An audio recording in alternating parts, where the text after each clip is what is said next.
Por eso, bueno, agradecer que podamos estar conectados y conectadas hoy día. También quisiera comentar que afortunadamente, bueno, publicamos esto por redes sociales y ha tenido bastante interés de poder generarlo en de poder generar este mismo espacio en un horario que le permita participar no solo a los compañeros y compañeras que están de saliente turno o a los dirigentes y dirigentes, sino que también en un horario que no sea el horario hábil. Así que se va a reagendar una tercera actividad que nos permita también hacer este mismo conversatorio. Tenemos, bueno, hoy día partimos con esta primera iniciativa y vamos a tener un segundo espacio que va a ser el día 8 a la misma hora, el próximo lunes, en que vamos a dar continuidad a las dudas y preguntas que surjan de este encuentro y que podamos también quizás profundizar en algunos contenidos. Quizá, bueno, pedir la excusa porque a lo mejor todo esto también fue bastante repentino para nuestra organización, comentarle a las expositoras que nosotros somos, bueno, la Confederación FENA Nacional. Hoy día agrupamos a casi 20.000 trabajadores y trabajadoras de la salud, y tenemos asociaciones base desde Iquique hasta Ancud. Asociaciones bases le llamamos a cada hospital tiene su propia asociación, y también, bueno, nosotros desde la Confederación nos coordinamos con las federaciones que son las agrupaciones regionales. Entonces, con esto agradecer bueno, y saludar a ambas expositoras y agradecer su disposición a que puedan ser parte de este tipo de iniciativas que buscan informar frente a un proceso tan relevante para nuestro país. Y solamente, bueno, aclarar, a pesar de que nuestra organización ha manifestado públicamente una posición frente a lo que es el nuevo plebiscito, esta actividad tiene un carácter informativo y es lo que busca es entregar todos los contenidos que tiene la nueva propuesta y también poder dar a conocer cuáles son las dudas o cuáles son los énfasis que nos interesan como organización. Así que sin más, dejo a Natalia para que pueda dar inicio y bueno, saludar a ambas y agradecer esta instancia hacia la Confederación FENA Nacional. Muchas gracias, Karen. Bueno, comenzando, nosotros también nos gustaría agradecer por esta invitación, agradecer a todas y a todos los que nos acompañan hoy día. Nosotros venimos desde el Centro de Derechos Humanos de la Facultad de Derecho de la Universidad de Chile y ya hace un tiempo venimos haciendo un seguimiento del proceso constitucional y un estudio de la propuesta de nueva constitución con la intención de poder compartir información para que de cara al plebiscito contribuir con el voto informado de las personas. La idea aquí es hacer una pequeña aclaración. La propuesta constitucional, si alguno de ustedes ha tenido la oportunidad de verla, como toda constitución, como todo proyecto constitucional, regula una serie de temas. Durante este taller nos vamos a centrar en compartir aquellos contenidos que se vinculan con la protección de los derechos humanos, y para eso nuestro taller se va a centrar en tres temáticas principales. Un primer módulo de principios, vamos a analizar después en detalle el catálogo de derechos, y finalmente vamos a observar los mecanismos de garantía, que son los mecanismos que permiten dar protección y hacer efectivos los derechos contenidos en la propuesta, para que sí pueda cada uno hacerse su opinión respecto de cómo está recogido este tema en la nueva propuesta. Para eso nos acompaña ahora Claudia Iriarte, académica de la Facultad de Derecho de la Universidad de Chile e investigadora del Centro de Derechos Humanos, quien se encargará de la primera parte de este taller relativo a principios constitucionales. Le paso la palabra a Claudia para que pueda comenzar la exposición entonces. Muchas gracias. Muchas gracias, Natalia. Hola, buenos días a todos y todas. Igual que Natalia, agradecemos la oportunidad que nos da el Centro de Derechos Humanos de trabajar y desarrollar algunas ideas en torno al proyecto constitucional, particularmente de la perspectiva de los derechos humanos, lo cual me atrevo a decir que es casi una redundancia porque este texto constitucional se desarrolla a partir de un sistema de derechos humanos, por lo tanto, en el fondo, al explicar desde los derechos humanos, estamos explicando el texto constitucional. Bueno, además quiero expresar mi satisfacción de estar con ustedes aquí, Creo que, por lo que vi en los logos arriba, más de algunos y algunas de los que hoy día están en este trabajo, hemos estado en algunas jornadas juntos con anterioridad justamente en los temas constitucionales. Así que siempre para nosotros es un agrado poder estar en este trabajo, pero además particularmente con quienes representan las organizaciones de la sociedad, en este caso de los sindicatos y los sindicatos de la salud, a lo largo de todo el país, lo cual siempre es también una oportunidad que nos permite superar, aunque sea en parte, este gran centralismo nacional, que la vida pasa un poco por Santiago, ¿no? Y que podemos salir fuera, y que permite a la Universidad de Chile en particular ejercer su histórico rol ya de universidad nacional y la primera universidad de la República.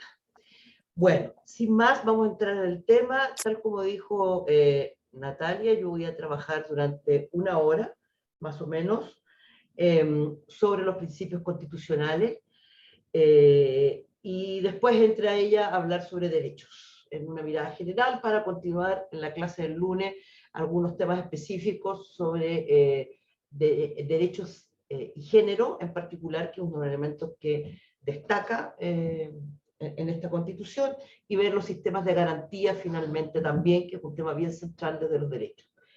Sabemos que el tiempo no es mucho y que ustedes pueden tener muchas dudas e inquietudes. Yo voy a tratar de demorarme un poco menos que la hora, cosa que no es fácil porque tiendo a extenderme, pero lo haremos.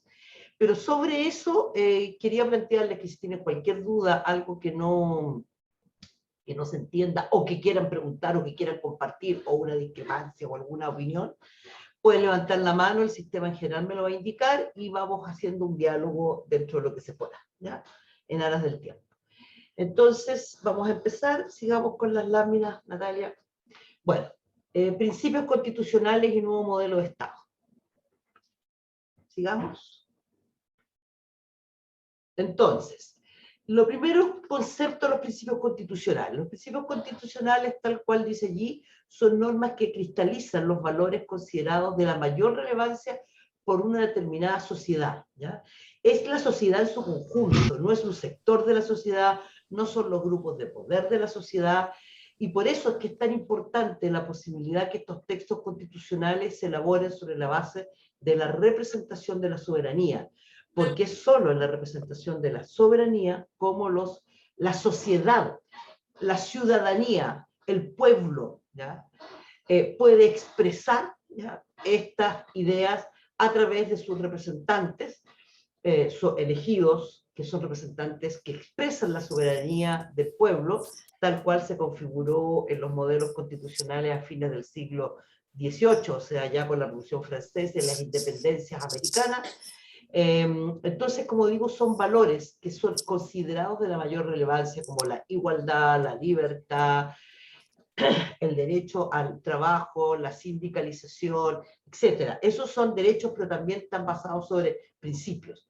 Y el principio central, vamos a ver en este texto constitucional, es la base de la solidaridad, la igualdad y la libertad como principios y derechos estructurantes de todo el modelo, de los cuales derivan un conjunto de principios que ya veremos.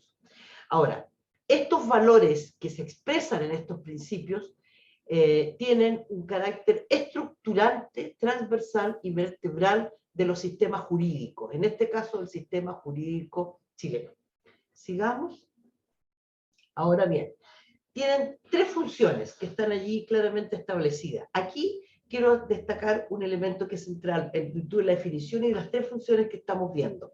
Decimos que tiene un carácter estructurante, lo que implica que aunque se cumplan en mayor o menor medida, o sea, cuánto se logre ir plasmando esto en una realidad material concreta, todo el sistema jurídico debe orientarse siempre como visión, como objetivo central, hacia el logro de su máxima realización. O sea, ese es su camino, ese es el camino que se traza a lograr cumplir con el mandato establecido por los principios. Segundo, los principios permiten la eficacia normativa. Todos los órganos del Estado, los agentes deben respetarlos y guiarse por ellos y no contravenirlos. Por lo tanto, ninguna actuación del Estado puede ir en contra de lo que establecen los principios. Son como una especie de saeta, pero que no solo guía, sino que todos se ordenan en torno al cumplimiento de estos principios y la no contradicción. Y en la misma lógica, como corolario de la tercera idea, tiene una función interpretativa. Por lo tanto, toda la interpretación, aquí hablamos de contenidos confusos o efectos contradictorios, pero a veces incluso más allá de eso, porque el derecho siempre se aplica, y al aplicarse siempre se interpreta. Entonces, toda la interpretación, en definitiva, la aplicación que del derecho se haga por todo el sistema institucional, órganos jurisdiccionales, por ejemplo, todo el sistema de justicia, el poder judicial, perdón, el poder legislativo cuando dicte leyes, el poder ejecutivo cuando ejecuta a través de políticas públicas, del diseño de reglamentos, etcétera. Toda la institucionalidad, incluido obviamente los órganos autónomos del Estado, se tienen que, cuando apliquen, cuando interpreten el derecho en la aplicación, en el cumplimiento de este mandato, ¿ya? En esa materialidad tienen que seguir la idea de interpretar el derecho conforme a los principios: carácter estructurante, eficacia normativa, función interpretativa. Por lo tanto, y aquí está la idea que fui a decir al comienzo y me suspendí un minuto. Los principios, como ven, son la base y la estructura, los pilares que organizan todo el sistema jurídico. Por lo tanto, es fundamental los principios. Y por lo mismo, no da lo mismo reformar o cambiar un texto constitucional, porque las constituciones, al igual que todos los ordenamientos jurídicos, están estructurados sobre estos principios, los declaren o no. Esta constitución en eso es muy transparente porque es declarativa, claramente, sus principios. La constitución vigente hoy día del 80, incluida con las modificaciones del año 2000, no, me corrigen Natalia. 2005. 2005, tenía la idea, pero dije no, todavía, no, 2005, sí, gracias. El 2005 es una constitución basada en principios y por mucho que, obviamente, como todos los textos, y por mucho que reformemos su contenido, la base y los pilares estructurantes siguen de una u otra manera desde una lógica, desde su propia lógica, porque se creó, porque es muy difícil cambiar el texto y lograr cambiar los pilares en lo fundamental, o sea, estos principios en lo fundamental, sin deshacer el texto completo. Entonces, para deshacer o desarmar malamente un texto, es mejor cambiarlo. Y ese es el esfuerzo en que está esta Constitución. Sigamos. Ya, ok. Justamente aquí estamos mirando algunos principios de la Constitución vigente. Estamos hablando de igualdad formal. Igualdad formal es la igualdad en la forma, o sea, es una igualdad que se basa en la idea de que todas las personas, todo el pueblo, todos los integrantes de esta sociedad, seamos ciudadanos en el sentido, tengamos edad o no para ser ciudadanos, tengamos suspendida nuestra ciudadanía, por ejemplo, por haber cometido un delito y estar condenado a pena aflictiva, que es de 3 años y un día hacia arriba, que es la que nos limita la ciudadanía, pero todos, ¿ya? Se supone en este ordenamiento jurídico que somos iguales, y somos iguales y iguales frente a la ley. Pero el desarrollo de los estudios jurídicos, desde las distintas vertientes, particularmente desde lo que se denomina los estudios críticos del derecho, nos han permitido ver que esta es una igualdad formal, que se basa en la formalidad de la norma jurídica, pero no mira la realidad material del pueblo, de los sujetos, y los sujetos jurídicos en particular, sean ciudadanos o no, ya dije la idea, al interior del orden social. Y ahí vemos que hay jerarquías, y hay relaciones de poder, y hay diferencias en estos órdenes materiales. Y por lo tanto, desde ese punto de vista, lo que se busca, reformando el principio de igualdad formal, que es el que tiene la Constitución de 1980, es la igualdad sustancial, que lo vamos a ver, está expresado en el nuevo texto constitucional. El segundo es la subsidiariedad del Estado, ustedes lo conocen bien, la salud, todos los derechos sociales, incluso ciertos derechos individuales, se estructuran sobre la idea de un Estado subsidiario. Toda la Constitución del 80 se estructura sobre la idea de un Estado subsidiario, que significa que el Estado le entrega a otros, son los particulares, los privados, los que actúan en el mercado, para resolver ya los derechos y el cumplimiento de estos, y en salud es muy claro, también en seguridad, toda la seguridad social está privatizada. Y así podemos recorrer todo el sistema del derecho a la vivienda, que incluso ni siquiera lo reconoce la Constitución, pero uno podría decir ya, es una vieja, viene del sistema internacional, por ejemplo. Todos en general los derechos sociales, y como digo, incluso algunos derechos vinculados a derechos civiles sobre todo, está basado en la idea de que son los privados que tienen que cumplir, y el Estado solo resuelve una vez que ya los privados no pueden, y frente a esas actuaciones donde está limitada o no pueden porque no les interesa, porque no tienen utilidad, porque queda muy lejano, porque hay condiciones que no les permiten, ¿ya? Es que, disculpa que me distraje, pero miré un chat que me mandaron, ¿no? Natalia, yo te quisiera pedir que tú fueras mirando y si hay algo así como que están preguntando, me avises, ¿ya? Porque Perfecto, no yo le voy a voy a avisar. echar mucho, porque parece que hablar y leer no puedo. Ok, sí. Entonces, como digo, la subsidiariedad del Estado es esta idea. Entonces, obviamente cuando el Estado llega tarde, mal, no sé si nunca, pero por años llegó nunca, lo conocemos, lo hemos visto. En salud, ustedes saben, quienes sean antiguos acá y hayan trabajado, yo recuerdo que durante los años de la dictadura, los servicios de salud, por ejemplo, sobre todo en regiones apartadas o más pobres, fuera de Santiago, no tenían sistemas de abastecimiento de medicamentos. Y había que, todo estaba fijado sobre un sistema de pago de subsidios o de pago de particulares. La educación, por ejemplo, la podemos ver claramente como está privatizada, también la atención de salud primaria, no solo porque lo hagan privados, sino porque el Estado, incluso cuando lo ejecuta entidades estatales, se ejecuta con una lógica de privatización porque no es el Estado directamente, sino a través de un sistema de subsidio que es casi un subsidio a la demanda. Esos son mecanismos propios de esta lógica de la subsidiariedad del Estado. No voy a entrar en muchos detalles los demás para no extenderme, pero me interesaban estos dos porque aquí está muy claramente concentrado estos elementos de la Constitución del 80, que recoge no solo una mirada liberal del derecho, que el nuevo proyecto también, no es que se abandone, pero aquí solo se concentra una mirada liberal, pero incluso se concentró, yo diría, una mirada antigua de cosas que vienen casi anteriores al liberalismo. El liberalismo en su minuto fue un avance, fue muy progresista, en el derecho sin duda. Y lo tenemos justamente en ideas como los dos principios que vienen después, que es protección a la familia y bien común.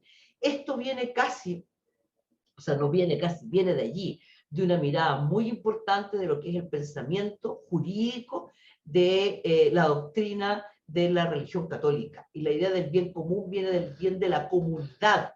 Uno tiende a decir, ah, interesante esto del bien común. Sí, pero es con la idea de comunidad. Y nosotros, en realidad, en estos órdenes sociales, somos una organización de un pueblo político que se estructura en un orden social. No somos comunidades. Entonces también eso es un desfase, que no es solo un desfase de palabras, porque hay todo un desarrollo conceptual. Bueno, la idea de un Estado unitario, en el sentido de un Estado que no permite la diversidad de la expresión de los diversos pueblos que existan al interior de esta. Y cuando estamos hablando de pueblos, estamos hablando en realidad de nación, porque el Estado hoy día sigue siendo unitario, como Estado, pero no como nación, porque establecemos la plurinacionalidad cuando reconoce. Ese era el nuevo texto constitucional. La Constitución del 80 no era así. Bueno, soberanía de la nación, no soberanía del pueblo, principio de legalidad, principio de probidad, que también están establecidos, pero concordante con la idea de la subsidiariedad del Estado, o derivado de esta está la libertad económica, libertad de empresa, y la propiedad, que si bien es un derecho, que todos los textos constitucionales establecen, la forma en que estuvo establecido en la Constitución, es que ha estado establecido en la Constitución del 80, es claramente lo convierte en un principio estructurante o lo ha ido convirtiendo incluso en el proceso del desarrollo jurídico en un principio estructurante del propio derecho. Sigamos, Natalia. En esta línea vamos a ver ahora cuáles son los principios que están en nuestra nueva Constitución. Aquí hay solo 6. Hay uno más que voy a destacar, que no está aquí, pero para hacer el contrapunto respecto del otro. El principio, primero, fundamental, es la idea de el principio de la solidaridad. ¿Ya? ¿Por qué? Porque aquí voy a hacer un pequeño paréntesis. El desarrollo constitucional, o sea, el desarrollo de lo que se llama el constitucionalismo, que es el que permite el desarrollo de esta doctrina y de esta expresión de los modelos constitucionales como orden de la sociedad y del Estado, de la sociedad política y del Estado, ¿ya? Se desarrolla, como he dicho un par de veces, a partir de lo que es el proceso del desarrollo, valga la redundancia, del constitucionalismo, que a su vez se basa en las ideas de la filosofía racionalista y que desarrolla todo el planteamiento del liberalismo político, jurídico, fines del siglo XVIII y durante el siglo XIX. Y va a desarrollar un constitucionalismo que se denomina un constitucionalismo liberal, que básicamente está basado sobre la idea de estos, un poco, ciertos principios que vimos antes, los derechos, los llamados derechos tradicionalmente derechos civiles y políticos, pero fundamentalmente derechos de libertad, igualdad y propiedad, y derecho a la vida, y los derechos que se derivan de estos 4 derechos básicos, ¿no? Seguridad, como orden público, como elemento estructurante y función del Estado en este orden constitucional, ¿ya? Pero aquí, en cambio, en un avance que se desarrolla básicamente muy rápidamente en el siglo XIX, a partir de lo que es el conflicto capital-trabajo y de lo que es el desarrollo fundamentalmente de 2 movimientos sociales que marcaron esto, 3 en realidad, pero hubo uno en particular que tuvo más fuerza. Los 3 movimientos sociales son el movimiento obrero, también el movimiento de mujeres feminista, que ya se desarrolla con fuerza en el siglo XIX, y el movimiento antiesclavista, que en Chile tuvo menos peso, pero en otros países tuvo mucha fuerza, como fue en Estados Unidos, en otros países de América Latina, donde el antiesclavismo, donde la abolición de la esclavitud demoró. Ahora, de el que tuvo más desarrollo y más capacidad de construcción de un modelo teórico, doctrinario y que se expresa en el ordenamiento jurídico, fue el movimiento de los obreros, que se expresa en la contradicción capital-trabajo, o sea, el movimiento de clase.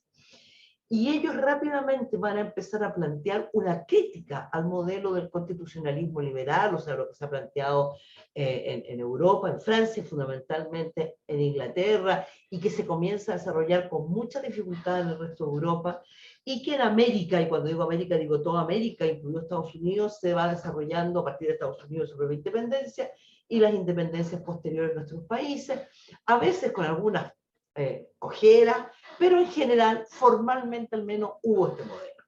Y entonces, ¿cuál es el planteamiento? Que justamente es avanzar hacia modelos de igualdad, ya no solo formal, sino que sustancial, que por lo tanto permitan crear dentro del orden social condiciones más o menos equivalentes respecto de todo el pueblo, de todos los integrantes de este orden social, los y las integrantes de este orden social, que garanticen esta igualdad de condiciones para poder asegurar ya que el reconocimiento de derechos se puede ejercer en plenitud por todos los sujetos y que no hayan factores que limiten total o parcialmente ese reconocimiento, el ejercicio y goce de los derechos. Y por lo tanto, esta idea, ¿ya?, significa entrar a modificar de un modo bien importante el planteamiento del constitucionalismo y se avanza en lo que se denomina el constitucionalismo social o constitucionalismo del Estado social, que complementa el constitucionalismo liberal y va a plantear nuevos fines del Estado, Entonces, ¿cuáles son los nuevos fines del Estado? El Estado ya no solo es garante de los derechos como el constitucionalismo liberal, sino que además de ser garante, justamente esa garantía hoy día implica que el Estado tiene que asegurar esas condiciones equivalentes para el ejercicio goce de los derechos, y en ese mismo sentido se establece sobre un mandato al Estado para intervenir el orden social de modo de remover todas las trabas que limiten el real, que limiten total o parcialmente el reconocimiento de derechos, su ejercicio o las garantías respecto de estos. Y por lo tanto, esta misma idea va a plantear nuevos principios. ¿Y cuáles son esos nuevos principios? Fundamentalmente el principio de solidaridad. Parte de la idea de que la sociedad es un todo, y por lo tanto se estructura sobre este principio de solidaridad social, colectivo, y todo el sistema, desde la función del Estado, se estructura a partir del principio de solidaridad. Por lo tanto, su institucionalidad, los derechos, los sistemas de garantía, etcétera, etcétera, e incluso su estructuración institucional y el derecho que se deriva de la Constitución, o sea, todo el orden que está bajo la Constitución, por ejemplo, el Código del Trabajo, por ejemplo, la Seguridad Social, que no existía, pero se tiene que desarrollar a partir de este principio básico y de esta idea del nuevo Estado y de los nuevos derechos. ¿Cuáles son los nuevos derechos que plantea el constitucionalismo en el Estado social a partir de este principio de la solidaridad? Los nuevos derechos son derecho al trabajo, derecho a la seguridad social, derecho a la educación, derecho a la vivienda, derecho a la salud y el rol social de la propiedad, justamente basado en el principio de solidaridad. Entonces, primero quiero aclarar que el derecho no es el derecho de propiedad, ¿ya? Sino que es el derecho a la propiedad. O sea, yo tengo derecho a acceder a la propiedad. No solo tengo derecho a el derecho de propiedad, o sea, como yo ejerzo mi derecho a la propiedad sobre mi casa, sobre mi auto, sobre mi reloj que tengo acá, eso está regulado en el Código Civil, está regulado en el Código de Comercio, respecto a los bienes de comercio, está regulado en la legislación que viene bajo la Constitución. Y ahí hay una confusión, y en eso claramente la Constitución del 80, por ejemplo, llegó a establecer incluso derecho de propiedad, ¿ya? Más que derecho a la propiedad. Por eso es que es tan complejo enfrentar ese modelo. Entonces, en la idea del derecho a la propiedad, este sistema nos plantea principios basados en la idea de la solidaridad, el rol social de la propiedad, que no significa quitar el derecho a la propiedad, sino junto con el derecho a la propiedad le da un nuevo sentido también a la propiedad y establece que la propiedad se debe poner, o sea, los bienes que existen en la sociedad a los que podemos acceder, se ponen en una disposición frente a la organización social expresada en el Estado para que estos puedan cumplir como propiedad una función social. Entonces, por ejemplo, se pueden tomar medidas que impliquen afectar o determinar el derecho, determinar en el sentido de darle un sentido al derecho a la propiedad para satisfacer necesidades sociales. Y eso fue muy claro con la reforma agraria, que la Constitución de 1925, que no lo dije, pero aprovecho de decirlo, ha sido la primera y única constitución hasta ahora que en Chile se estructuró sobre la base del constitucionalismo del Estado social, ¿ya? Y allí, incluso en el texto original de 1925, o sea, con Alessandri, se estableció la función social de la propiedad, que se fue perfeccionando en diversas reformas constitucionales que permitieron posteriormente el desarrollo de la reforma agraria, fundamentalmente de la nacionalización de la gran minería del cobre y las grandes riquezas mineras de Chile, y finalmente la constitución del área de propiedad social durante el gobierno del año 70-73, porque eso estaba basado en la idea de la propiedad social sobre el principio justamente de la función social de la propiedad, ¿ya? Entonces, me he detenido particularmente en este principio porque este es el principio estructurante. De este principio se derivan todo el sistema de derechos por de pronto y todos los otros principios que derivan de la idea de la solidaridad como principio, ¿ya? Ahora, los derechos, que los va a ver Natalia en la hora siguiente, pero quiero detenerme un minuto. Yo mencioné 6 o 5, pero con el replanteamiento del derecho de propiedad. En el avance de lo que es el constitucionalismo y el Estado social, todos estos derechos se han ido ampliando y se han ido complejizando, así igual como, por ejemplo, del derecho de libertad, en la idea más liberal, que sigue vigente, es parte del constitucionalismo del Estado social, se derivan como el derecho a la prohibición de intromisión a la correspondencia, por ejemplo, ¿ya? A ciertos derechos de libertad de opinión. Y todo eso son derechos que se derivan del derecho de libertad. Son parte del derecho de libertad que se expresan como derechos autónomos. Vamos a ver que aquí también hay derechos autónomos, pero eso es muy importante tenerlo presente. Y eso, por ejemplo, es ahí donde empezamos a ver las vinculaciones de estos derechos que tienen un carácter que en su minuto se fueron clasificando y dividiendo, pero que es todo parte de un sistema de derechos. Insisto, lo hago en Natalia, pero me interesa porque está basado en el principio de solidaridad y del constitucionalismo del Estado social. Estoy pensando justamente en el derecho a las formas de comunicación privadas entre las personas, y que eso, la correspondencia es inviolable, las opiniones que se viertan no pueden ser, cuando son públicas obviamente pueden ser conocidas, cuando son privadas no pueden ser violadas por ningún tercero.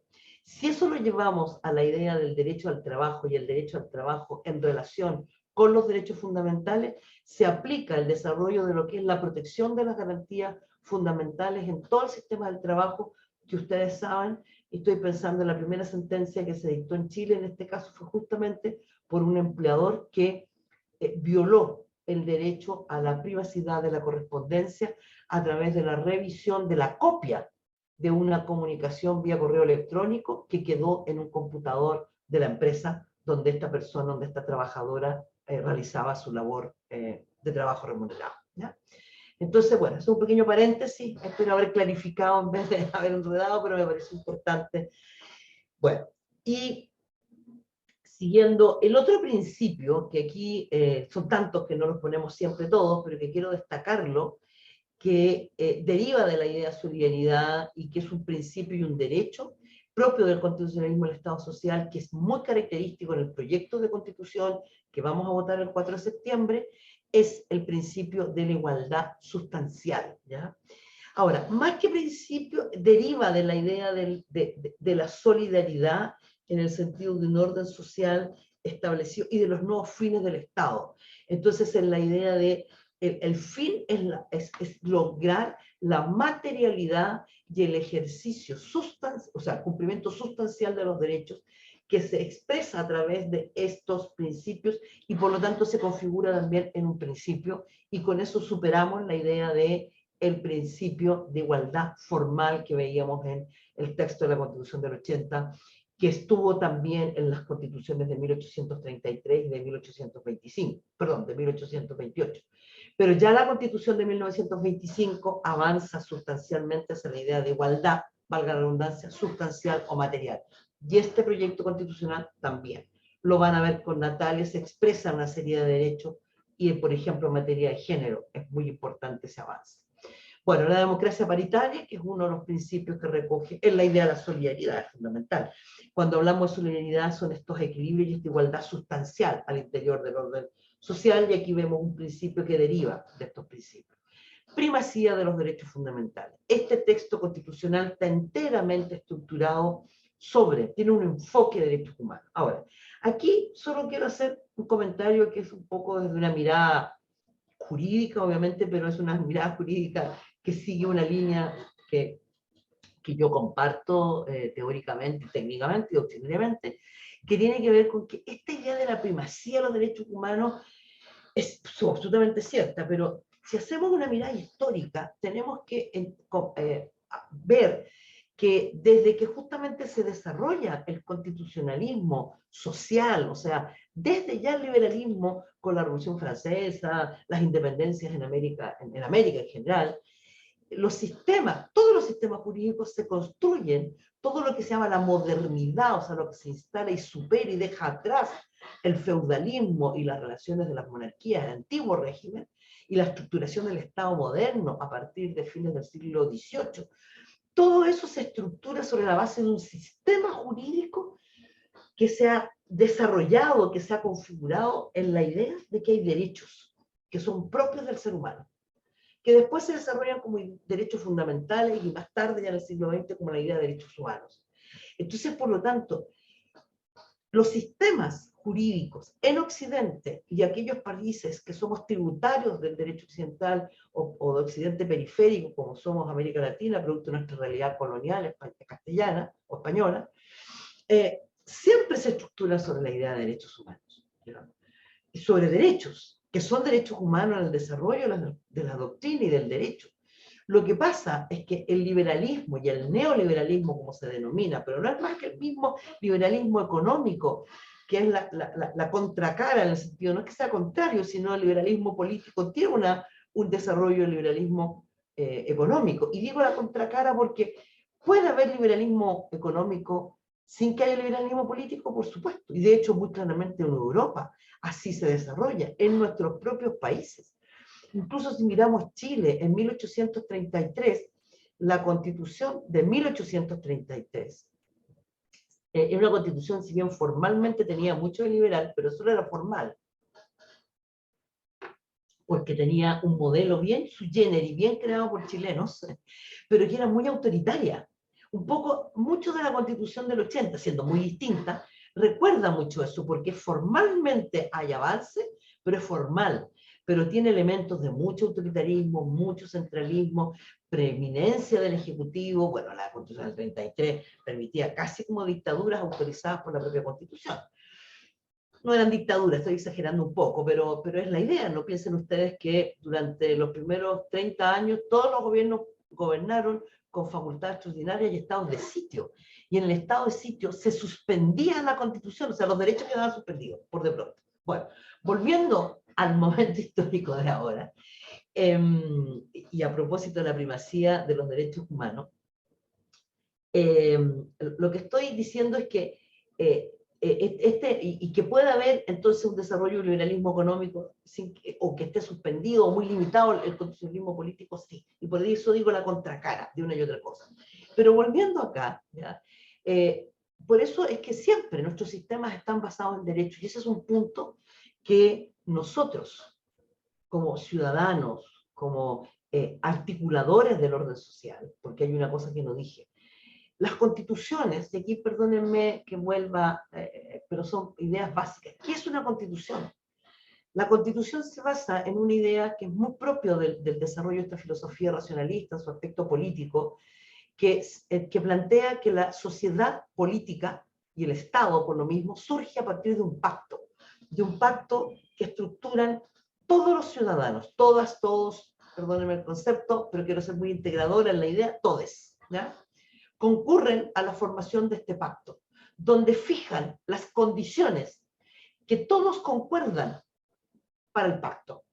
Y ese acuerdo lo hacen sobre la base del ejercicio de la soberanía que cada sujeto tiene, que constituye un pacto social, el contrato social de que nos ha hablado Rousseau, que más de alguno habrá escuchado, y allí establecemos las condiciones de ese pacto. Y al establecer las condiciones del pacto no estamos haciendo más que establecer la constitución, que puede ser un acuerdo que esté expresado como una costumbre de un desarrollo histórico, como en el caso de una guerra, o en un documento que se escritura, como es el caso de la mayoría de las constituciones en Occidente y como han sido nuestros textos constitucionales. Por eso es que cada vez que hay crisis sociales se reconstituye un pacto donde deberían concurrir los ciudadanos en el ejercicio de soberanía. Algo que casi lo logramos acá en Chile, pero estamos así, porque estamos haciendo un ejercicio de soberanía, con algunas limitaciones. Por eso no es 100% soberanía originaria, pero sí en un proceso muy importante. Por eso es que esta Constitución, con todo, es tan importante conocerla, porque esta Constitución es fruto de lo que los representantes del pueblo en el ejercicio de su soberanía se acordó y se estableció en el pacto. Y eso es. Y el pacto siempre, siempre, incluso desde la mirada liberal, se estructura para garantizar derechos, por lo tanto, tiene que estar estructurada sobre la base de los derechos. Ese es su fin último. Que el constitucionalismo del Estado social, profundizando esa idea, dice, bueno, no solo es el fin de los derechos, sino que además es establecer un mecanismo de modo que se establezcan condiciones equivalentes para el ejercicio y goce de todos y todos los que integramos esta sociedad. Y en ese sentido aparece más relevante la idea de los derechos, pero ya está en su origen. Entonces quería recalcar esa idea y esta constitución, este proyecto lo recoge claramente.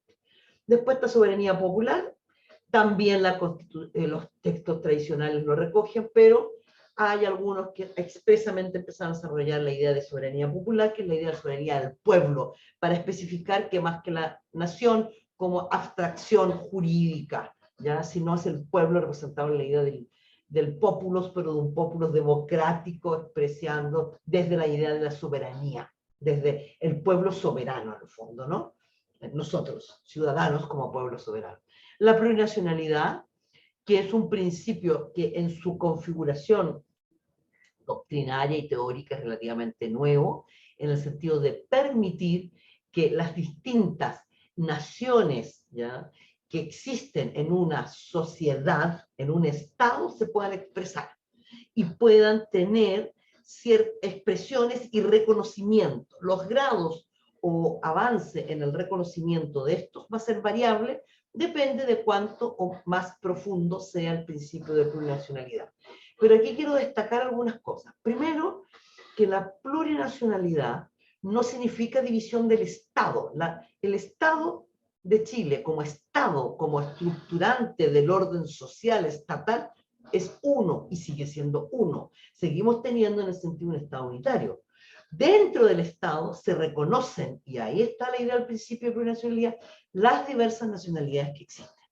Segundo, cuando hablamos de nacionalidad, no solo estamos hablando de aquellas naciones que están conformadas a partir de tradiciones histórico-culturales, raciales, políticas, como son los pueblos originarios, que obedecen a una tradición histórica, cultural y política, ¿ya? Allí está la idea que establece la plurinacionalidad, ¿ya? Diversas naciones que coexistan dentro de un mismo Estado y que las reglas que éste regule, y ya, ahí está, ya vamos a detener ahí.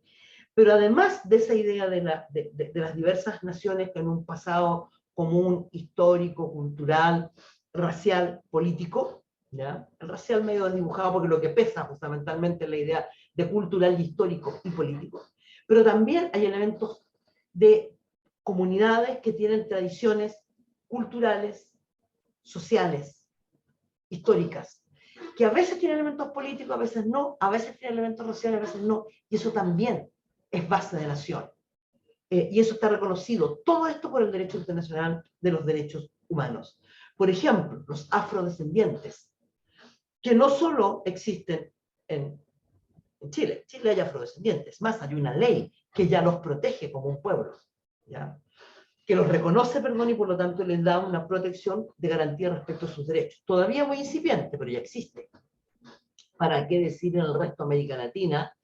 De hecho, en Colombia, este próximo lunes, asume la presidencia de Colombia el presidente Gustavo Petro, y en la vicepresidencia Francia Márquez, quien estuvo la semana pasada en Chile, que es una mujer que viene a los movimientos sociales y que justamente representa como expresión de los movimientos sociales, de las luchas por los derechos de los y las afrodescendientes, mujeres afrodescendientes indígenas. Ella está en la idea de la plurinacionalidad, que en Colombia tiene un desarrollo muy interesante porque ellos también tienen una constitución bastante avanzada en ciertos aspectos. Porque aquí Chile lo que está haciendo con nuestra constitución, voy a hacer un paréntesis, nos estamos poniendo al día en este tema, ¿ya?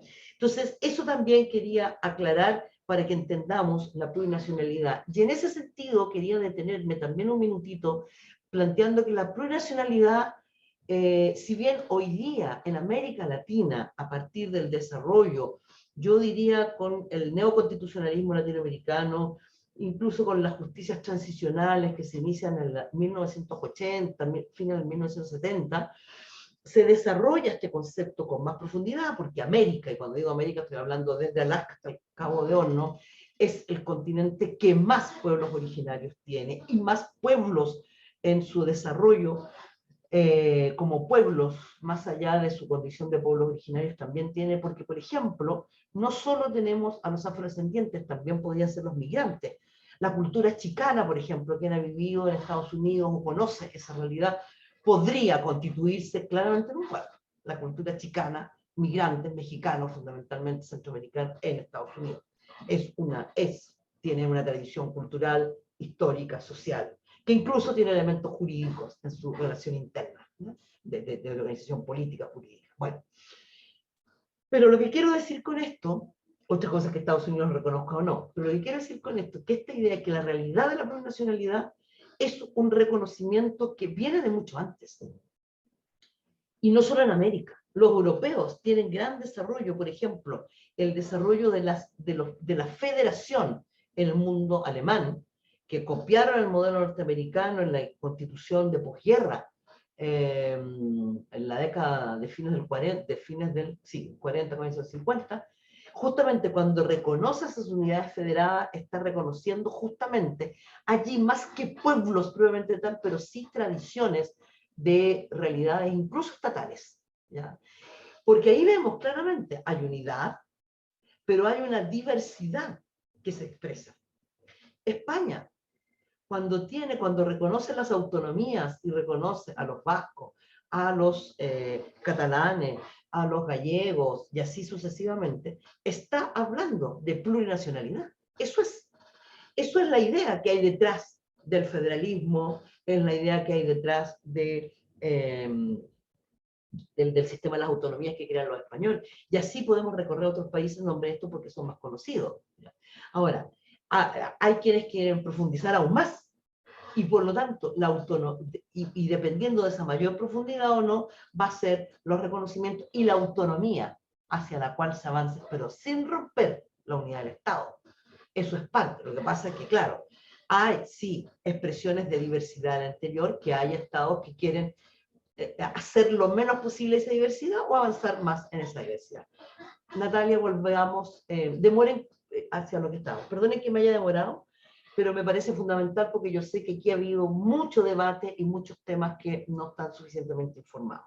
Y finalmente los derechos de la naturaleza, que no es más que los derivados, yo les hablé, hay un elemento que no expliqué sobre el constitucionalismo y el Estado social, que recoge a partir de la idea de que no todo el orden está basado, no todo, la sociedad, todos los sujetos, las personas, los ciudadanos, el pueblo al interior del orden social, estamos en relaciones de igualdad real, ya hay relaciones de jerarquía, ya hay conflictos sociales por lo mismo derivados de este orden social que se estructura sobre jerarquías y diferencias y discriminación. Y esto implica entonces la realidad de ciertos sujetos que estamos en realidad de subordinación. Y hablo en primera persona porque las mujeres somos uno de esos sujetos. Los trabajadores, trabajadoras son otro de los sujetos. Y así podemos encontrar, pero son tres elementos que determinan esta conflictividad derivada o que determinan realidades de discriminación estructural que son producto de la conflictividad social que hay en el interior. Los conflictos de clase, de género sexuales y los conflictos contra la naturaleza que se basan en un modelo de desarrollo que implica una depredación, un proceso de extractivismo y de no atención a la condición de mantener los equilibrios de la naturaleza como hábitat en su relación con los seres humanos.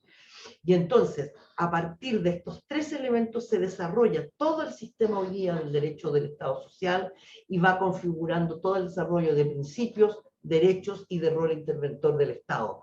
Y entonces esta Constitución, en este proceso de asegurar este avance, lo establece, y por eso es que aparecen derechos de la naturaleza.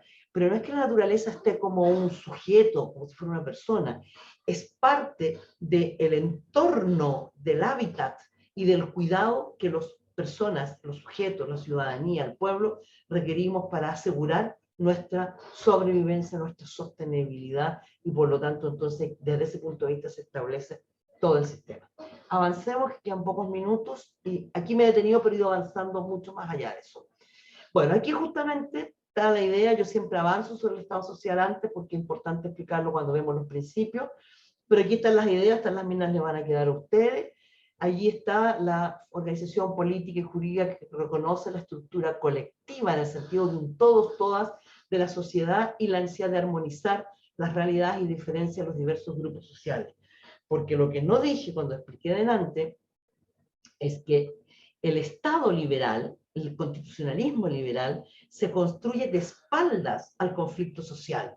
Porque para ellos, por eso es que es igualdad formal, porque no hay conflictos, son todos iguales, entonces basta con asegurar la igualdad, en un sentido, pero cuando ya estamos mirando cuál es la realidad material de los sujetos, cómo son realmente iguales, cómo ejercen sus derechos, cómo ejercen la libertad, por ejemplo, ¿son todos realmente iguales para autodeterminarse, ejercer su derecho de libertad?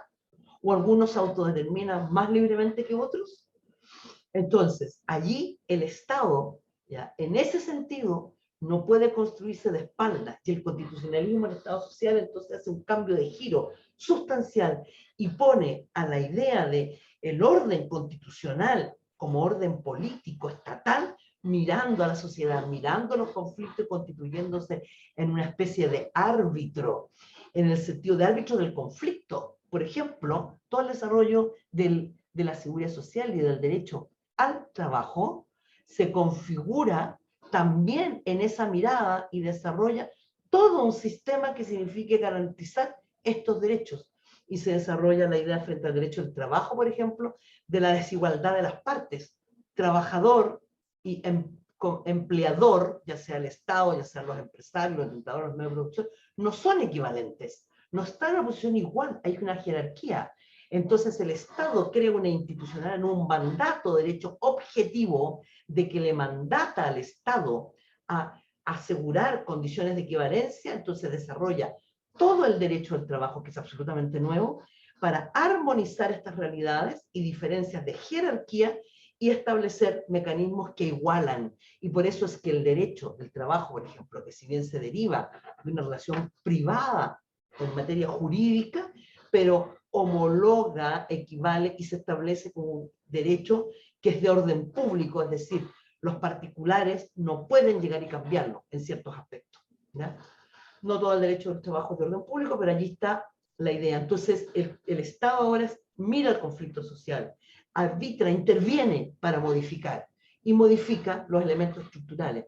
No es que modifique el orden, es decir, la sociedad, eso es un rol de la sociedad, bueno, hay teoría, pero la lógica general más o menos dice eso, pero sí crea elementos que nos permitan abordar, enfrentar, dar cuenta de esa desestructuración.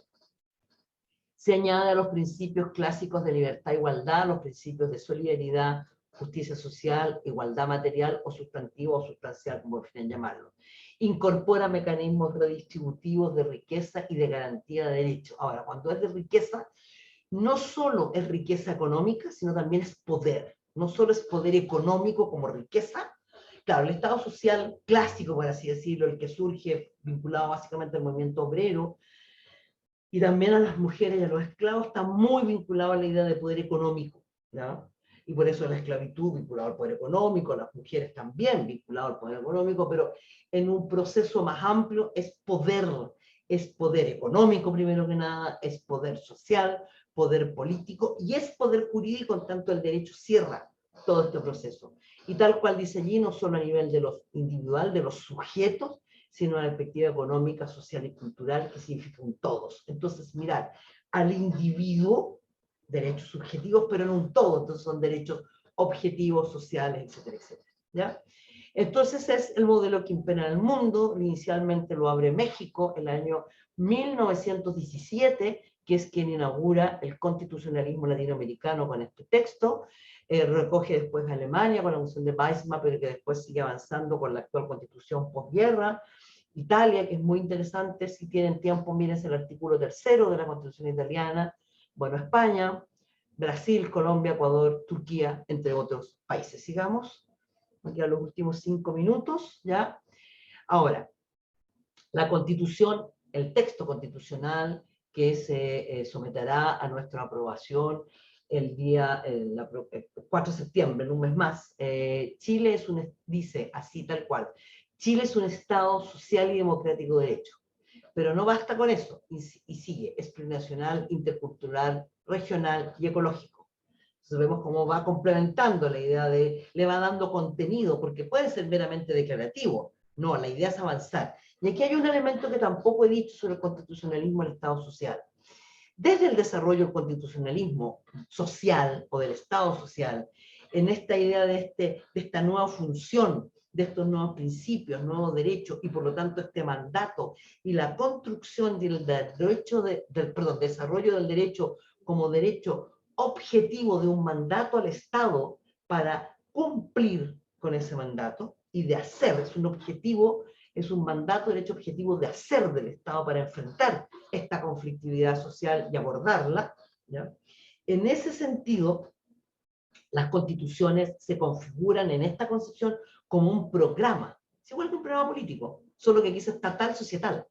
Y por eso mismo, el día que si este texto constitucional se aprueba, a partir de que se apruebe, estamos recién estableciendo el -1, porque estamos estableciendo las bases de algo que se tiene que comenzar a desarrollar, no solo porque establecen sus normas transitorias, ya del nuevo Estado y el nuevo sistema que existe, sino porque empieza un proceso bastante complejo de desarrollo de toda la institucionalidad para cumplir con este mandato. Proceso que está obligado al Estado, pero recuerden ustedes, el Estado es la expresión de este orden social, político que hemos constituido todos. Por lo tanto, también hay un quehacer de la propia ciudadanía en la demanda del cumplimiento de los derechos y del sistema de estructuración del orden constitucional para la garantía y ejercicio de estos derechos, ¿ya? Se constituye como una república solidaria, su democracia es inclusiva y paritaria, y reconoce como valores intrínsecos, irrenunciables, la dignidad, la libertad, la igualdad sustantiva, lo que hemos dicho, los seres humanos y su relación indisoluble con la naturaleza, y de ahí deriva el principio de derechos de la naturaleza, en esta relación seres humanos-naturaleza. La protección y garantía de los derechos humanos, individuales y colectivos son el fundamento. Aquí hablamos de derechos individuales y colectivos porque aquí quiero hacer una pequeña explicación, me imagino que tal vez no va a ver Natalia. En el desarrollo teórico, doctrinario y conceptual de los derechos como teoría dentro del derecho, y también con una recepción en el orden, lo que se llama la positivización de estos principios o estas ideas teóricas o doctrinarias, en una materialización del derecho, en norma jurídica concreto, se pasó desde el concepto liberal a derechos individuales al desarrollo de ciertos derechos colectivos, en el sentido que están establecidos frente a colectivos sociales, que pueden ser pueblos, ¿ya?, específicos, como pueden ser también colectivos sociales sin incluso constituir pueblos propiamente tal, rompiendo un poco esta idea del individuo. Entonces, el constitucionalismo del Estado social, pero sobre todo en el desarrollo de los últimos 50 años, yo diría, ¿ya?, ha avanzado en la idea de derechos que más allá de su aplicación general societal, tienen un carácter que son ejercitables en términos colectivos, son desde el individuo, como derecho social de todos, pero además ejercitable en un colectivo, y entonces se ejercita respecto de sujetos colectivos, ¿ya? Y ese es un tema muy novedoso que el derecho incorpora y que nuestra Constitución, este proyecto, reconoce. Sigamos, perdón, y aquí dice que el Estado, es deber del Estado generar las condiciones necesarias para proveer los bienes y servicios para asegurar igual goce de los derechos e integración de las personas en la vida política, económica, social, cultural, para su pleno desarrollo. Y aquí hay un principio que esta Constitución establece respecto a los derechos, que es la idea de la progresividad, y está establecido como tal, de todo el sistema de derechos. De nuevo, con lo que ya he planteado, de que esto es un programa, no se cumple, no se hace el día 1, pero empieza a desarrollarse cumpliendo con un principio que es propio del derecho internacional de los derechos humanos, que están todos los tratados internacionales, del cumplimiento progresivo, así que todos los que digan que no se puede porque es muy caro, es imposible. Sí se puede y se va progresivamente cumpliendo todos los derechos como un sistema, entonces lo hay que estructurar el Estado para que ello sea posible, cambiar las instituciones, primero que nada, y después ir desarrollando una institucionalidad jurídica que lo haga viable y el desarrollo de una política pública. Por eso es que hoy día el desarrollo de la política pública para el cumplimiento de los derechos y particularmente el principio de progresividad comienza a estructurarse como un derecho humano o derecho fundamental. Sigamos.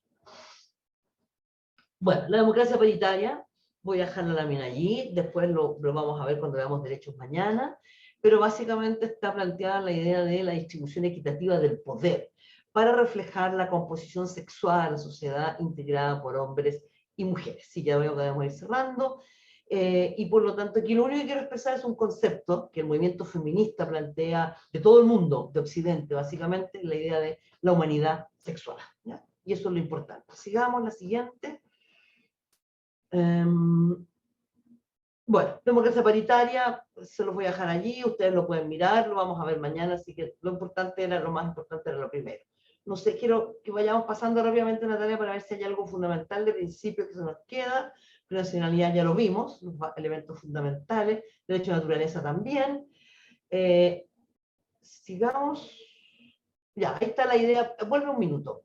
La idea de nación, que la pueden mirar, que la vimos ya, pero mirado desde el plurinacionalismo y la diferencia entre buenismo jurídico, que no lo expliqué en su minuto, como la idea del Estado.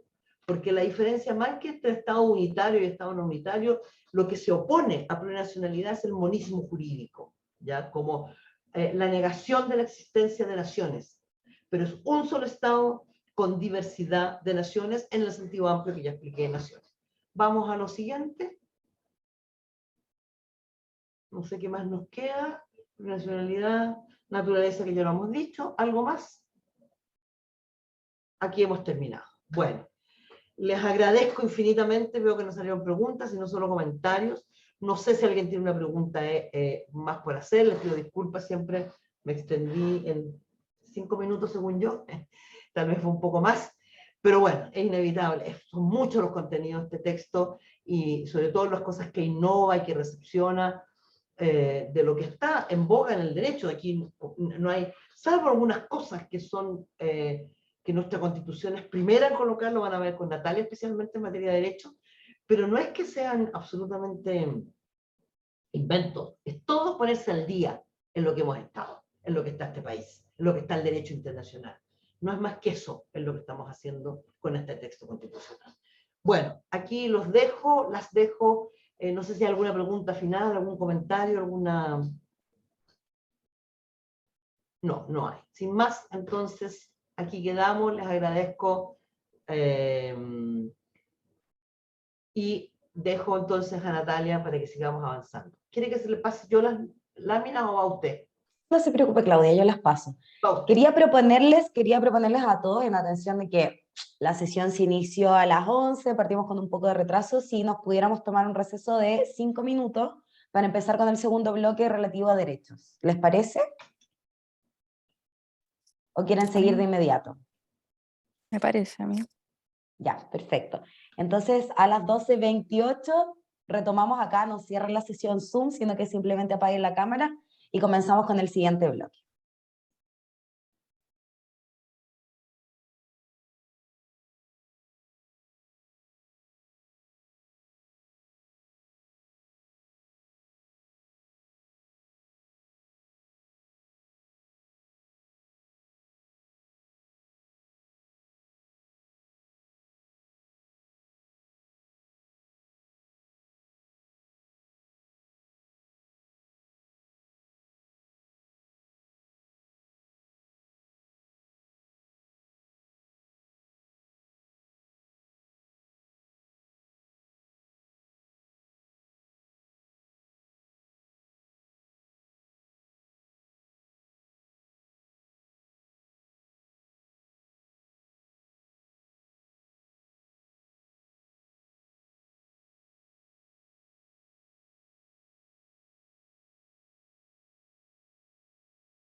Bien, ya podríamos ir retomando, no sé si están todos de vuelta.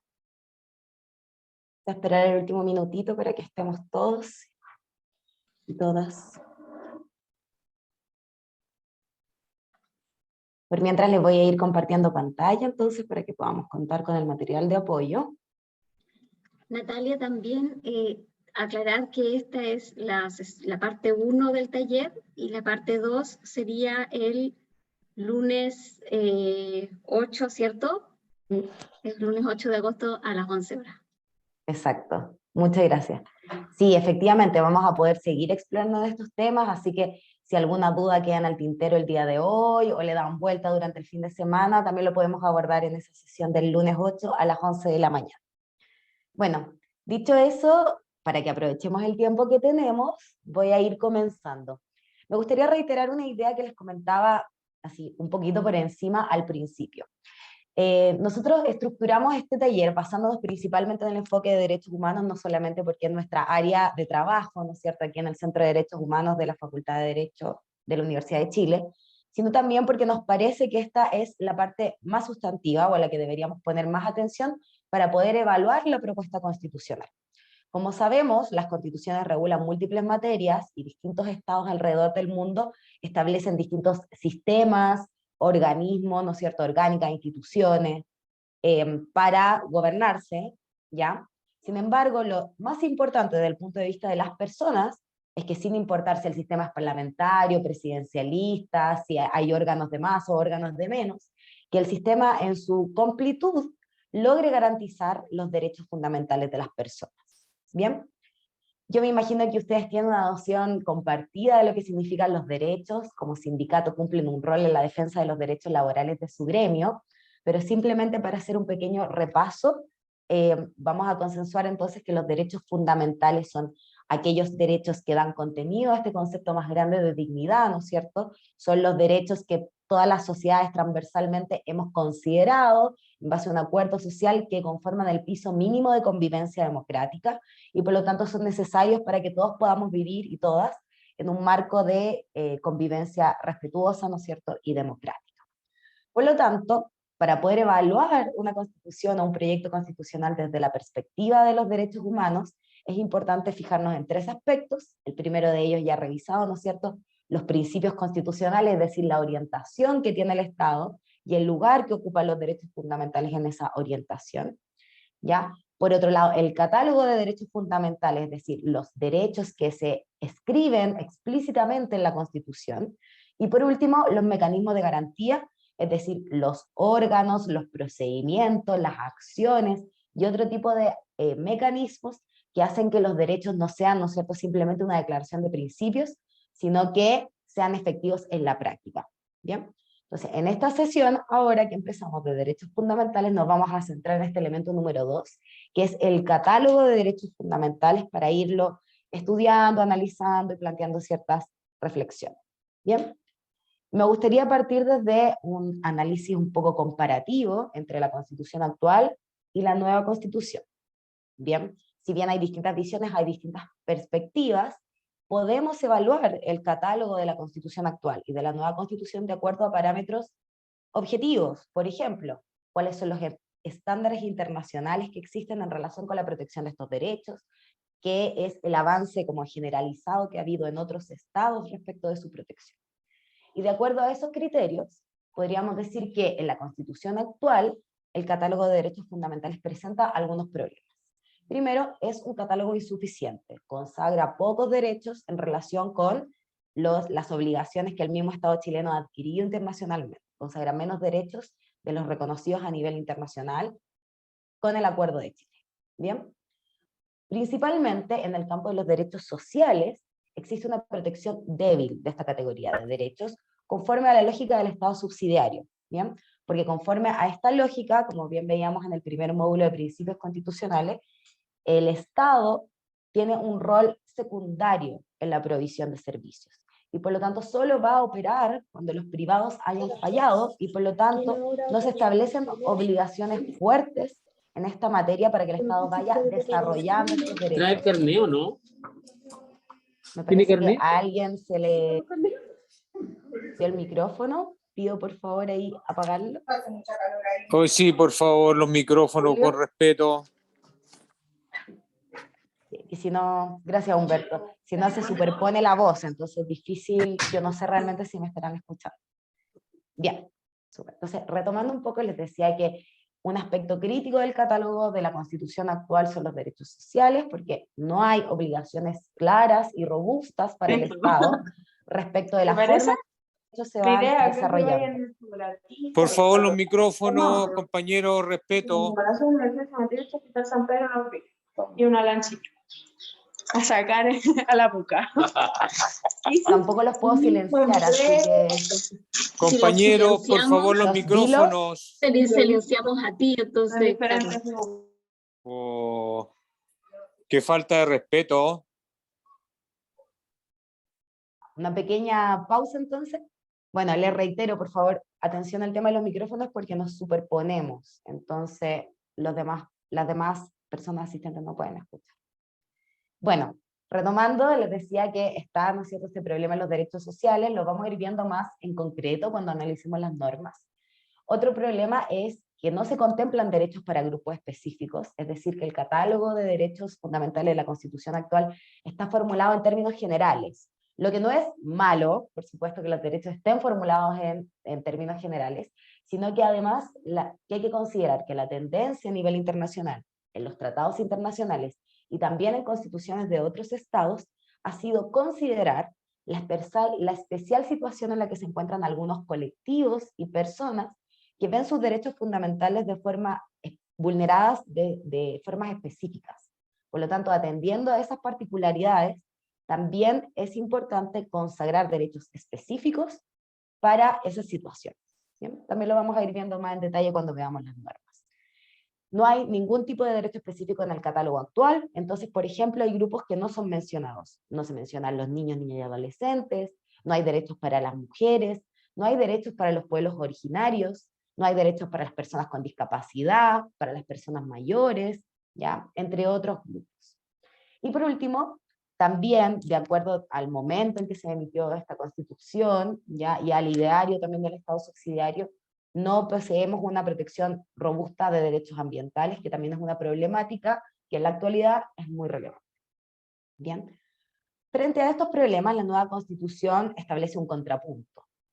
Establece un catálogo de derechos fundamentales que nosotros consideramos robusto, son hartos derechos los que están ahí consagrados, si es que ustedes tienen la oportunidad de mirarlos, que yo les recomiendo que vean el texto directamente, ¿ya? Detallando también los principios generales que se deben respetar para hacer efectivo cada derecho, ¿ya? Y por lo tanto estableciendo mandatos de actuación claros para el Estado. Por eso lo consideramos un catálogo robusto. Hay más derechos que en la Constitución actual, hay derechos que no están considerados en la Constitución actual. En especial, los derechos sociales poseen una protección fuerte, incorporando los estándares internacionales desarrollados en esa materia desde hace muchos años. Se contemplan derechos para grupos específicos, lo que es una gran novedad y un gran avance de esta nueva Constitución, y también se incorporan los derechos de la naturaleza y los derechos ambientales. ¿Bien?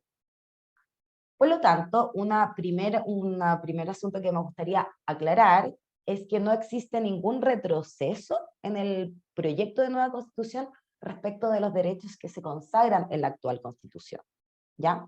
¿Cuáles son los derechos que se consagran en la actual Constitución? Los vamos a ver rapidito.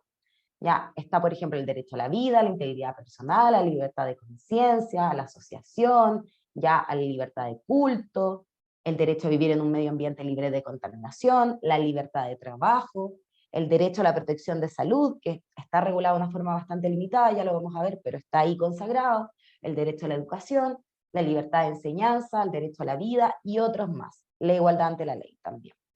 Todos estos derechos que están en la actual Constitución también están en el nuevo proyecto. No hay derechos que se eliminen, ¿ya? La mayoría de estos derechos, sin embargo, se van a robustecer, porque en la actual Constitución lo que ocurre es que hay una protección que está centrada en la dimensión de libertad de estos derechos. Es decir, la mayoría de los derechos, como están consagrados en la actual Constitución, se satisface con un actuar del Estado que se ponga un poco al margen. Es decir, ¿cómo respetaría el Estado el derecho a la vida? No matando, por ejemplo. ¿Cómo respetaría el Estado el derecho a la protección de la salud, permitiendo a las personas elegir su prestador? No haciendo acciones, ¿no es cierto?, concretas, afirmativas, importantes, para que ese derecho se vaya desarrollando en la práctica y para que las personas efectivamente puedan gozar. Esa es una diferencia que vamos a ir viendo. Pero no hay ninguno de estos derechos que se elimine en el nuevo proyecto. El derecho a la propiedad se mantiene, el derecho a la libertad de religión y la libertad de culto se mantiene. Entonces vamos a ir viendo ahora cuáles son más en concreto las diferencias.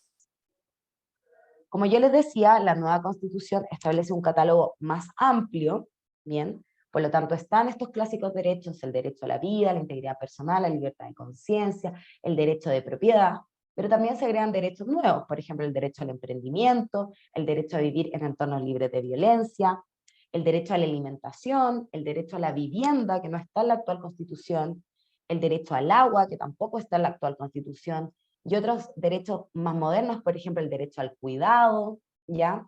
El derecho a la educación sexual integral, todos estos derechos con enfoque de género que vamos a ver en la clase del lunes. ¿Bien? Además están estos derechos específicos que yo les comentaba, ¿bien? Porque se consagran derechos para los siguientes grupos: para pueblos indígenas, para mujeres, para personas migrantes, para niñas, niños y adolescentes, para personas privadas de libertad, para personas pertenecientes a las diversidades y disidencias sexuales, para personas en situación de discapacidad y para personas mayores. Este punto es súper relevante porque materializa uno de los principios del Estado social y democrático de derechos, que es reconocer la diversidad, ¿no es cierto?, y el conflicto, que es parte de la sociedad. Es decir, no busca uniformar a la población, sino que reconoce la igualdad, pero reconociendo también la diferencia que existe entre las personas, ¿ya? Y que esta diferencia no debe traducirse en una desigualdad de derechos. Es importante considerar que los derechos que específicamente se establecen a favor de estos grupos no son privilegios, sino que son derechos que buscan equiparar la situación de igualdad o que responden a ciertas particularidades de estos grupos. Y en la mayoría de los casos son concreciones de derechos generales para una situación específica. Por ejemplo, en el caso de las niñas, niños y adolescentes y de las mujeres, se consagran derechos relacionados con el derecho a vivir en una vida o en un entorno libre de violencia, que el resto de las personas, la generalidad de las personas, también tienen en la nueva Constitución.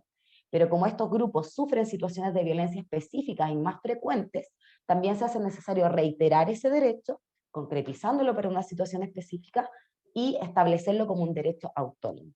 Esa es la lógica, no es una lógica de privilegio, sino que es una lógica de igualdad sustantiva. ¿Bien? Otro aspecto fundamental a considerar en la consagración de derechos fundamentales en el texto de la nueva Constitución es cómo se comunican las constituciones con el derecho internacional de los derechos humanos.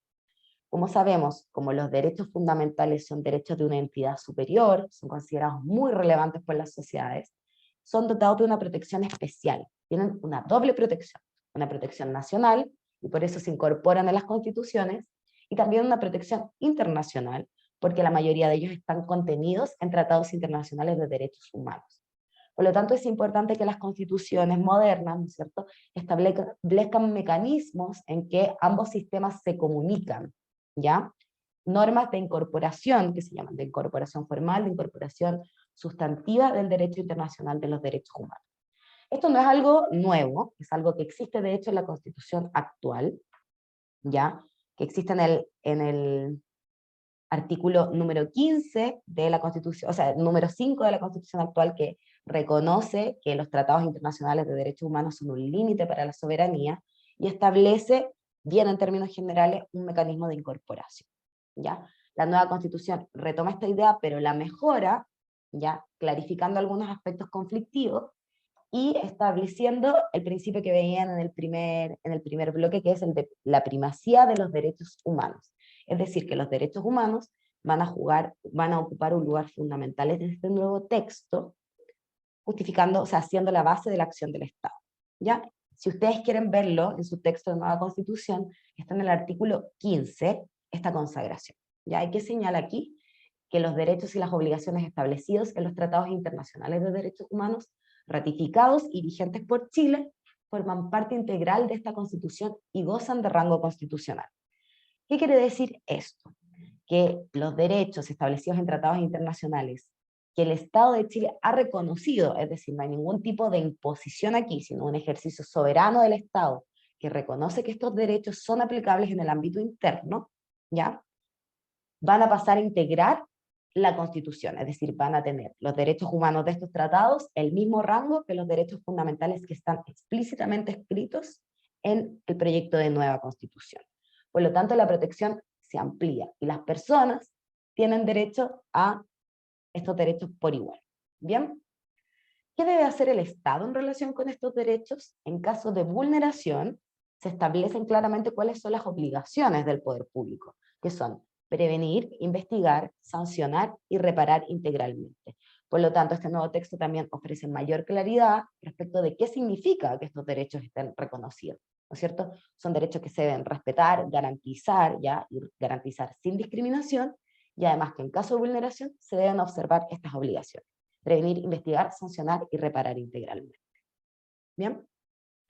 Adicionalmente, al establecer un catálogo de derechos fundamentales, la nueva Constitución vuelve a reiterar esta idea de igualdad entre los derechos, señalando que el Estado debe respetar, promover, proteger y garantizar su pleno ejercicio sin discriminación, añadiendo que se deben eliminar todos los obstáculos que entorpezcan su realización. Entonces, nuevamente vemos una concreción normativa del principio de igualdad sustantiva. ¿Bien?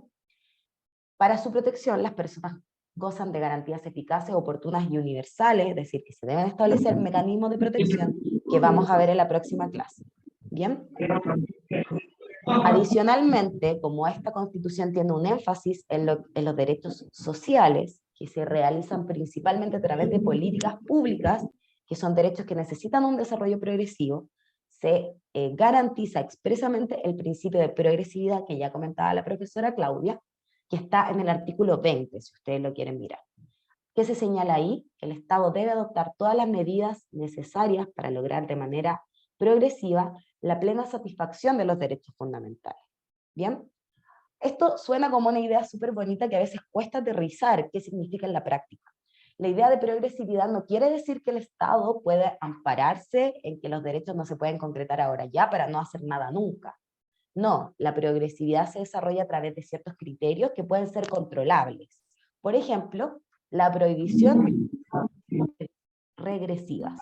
Es decir, por ejemplo, para garantizar el derecho a la salud, vamos a tener que hacer cambios sustantivos, ¿no es cierto?, en nuestro sistema de salud, en los servicios que se prestan, hay que incorporar nuevos principios, ¿no es cierto?, hay que mejorar las prestaciones, todos procesos que toman mucho tiempo y por lo tanto se debe ir satisfaciendo de forma progresiva. ¿Cómo podemos evaluar si el Estado lo está haciendo bien? A que esté permanentemente intentando desarrollar este derecho. ¿Cómo podemos verificar que el Estado lo está haciendo mal? Por ejemplo, si establece alguna política pública o alguna acción o alguna legislación que elimine derechos que ya se han conquistado, ¿ya? Que elimine servicios que ya se han desarrollado.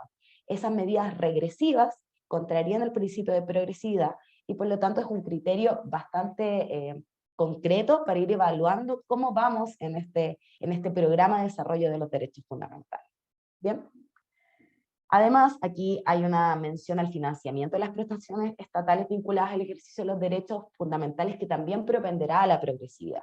Nuevamente, como el nuevo texto establece el principio de primacía de los derechos humanos, una prioridad del Estado debería ser desarrollar los derechos, ¿ya? O sea, financiarlos, establecer las políticas públicas necesarias, y por lo tanto también el financiamiento debería propender a la progresividad, porque es el objetivo número 1 del Estado, ¿no es cierto?